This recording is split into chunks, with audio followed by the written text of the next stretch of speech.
একবার এসে দেখে যাও আছি কত সুখে।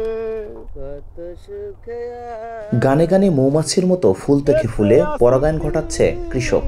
গেল 3 থেকে 4 বছর জমিতে কীটনাশক ব্যবহারের ফলে উপকারী পোকা মারা যাচ্ছে, বাধা পাচ্ছে প্রাকৃতিক পরাগায়ন। তাই হাতের স্পর্শে পরাগায়নের কাজটি সেরে নিচ্ছে কৃষক। মৌমাছির মতো এই গানে গানে ঘুরতে ঘুরতে মানে আমরা নিজেরাই এই কাজগুলো করতেছি। মৌমাছি কাজ বলতেছি করতেছি বলেছে নয় বলে 8টা ছোয়ালি, তাহলে মনে করেন যে পুরুষ মহিলার কাজ হয়। সারা দেশে পেঁয়াজ উৎপাদনের শীর্ষ জেলাগুলোর মধ্যে অন্যতম ফরিদপুর। পেঁয়াজ উৎপাদনের পাশাপাশি দেশের প্রায় 70% পেঁয়াজ বীজও উৎপাদিত হয় এই জেলা থেকে। চলছে পরিচর্যার কাজ। এখন মৌচাক বসে না, তাই বিদায় এই হাতে ইয়ে করে দিলে বীজটা পুষ্ট হয়। মৌমাছির কাজটা আমরা করতেছি, মৌমাছি না পড়তেছে না, এই জন্যে ইয়েটা ভালো হয়। ফুল একটা ফাঁকে দিচ্ছি না, এটা একটা ফুল ফাঁকে দিলে ওই ফুলটা আমাদের বীজ হবে না।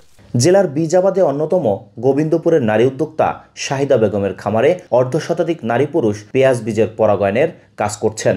খামারে কাজ করা শ্রমিকরা জানান, বাগানে মৌমাছি না থাকায় ফুলের পরাগায়ন হচ্ছে না, তাই তারা হাতের সাহায্যে পরাগায়নের কাজটি করছেন। পরাগায়ন না হলে আপনার বীজ ভালো হবে না, তো এই বীজ ভালো হওয়ার জন্য আমরা পরাগায়ন করতেছি। পরাগায়নে কিন্তু বাড়তি একটা খরচ, অনেক অনেক খরচ, তারপর আমরা খরচের দিক তাকাই না। তো পরাগায়নটা যদি ভালো হয় ইনশাল্লাহ এই সময়টা এখন পরাগায়নে চলবে 1 মাস, এবং আল্লাপাক যদি কোনো দুর্যোগের মধ্যে না ফেলে এবছরও আমি ভালো বীজ আশা করতেছি এবং এই বছরও আমি লাভবান হব। এদিকে শহরের কোলাহল ছেড়ে পেঁয়াজ ফুলের সুবাস নিতে দর্শনার্থীরা ভিড় জমাচ্ছে তার পেঁয়াজ বাগানে, তুলছেন নানা ঢঙের ছবি। এই ফুলটা যে আমাদের অর্থনীতিকে সমৃদ্ধ করছে, এই জিনিসটা বারবার আমরা ভুলে যাই। এখানে আসার পর খুবই ভালো লাগছে দেখে, এবং অনেক কিছু জানতে পারলাম যে পেঁয়াজের ফুল এত সুন্দর হয়, আমি জানতাম না আসলে আগে থেকে। অনেক সুন্দর, আর সাদা ফুল, সাদা একটা শুভ্রতার প্রতীক। এই সাদা রঙের ফুলটা দেখে তো আরও ভালো লাগতেছে। এমনি ফুলের তুলনায় এটা অন্যরকম হলেও এটা আসলে প্রকাশ করার মতো না, আসলে এটা সৌন্দর্য এত সুন্দর। কেমন হয় যে এত বড় ফুল, মানে আগে কখনো যেহেতু দেখি নাই, তো এই জন্য হচ্ছে দেখার আগ্রহটা জাগ্রত হয়েছে।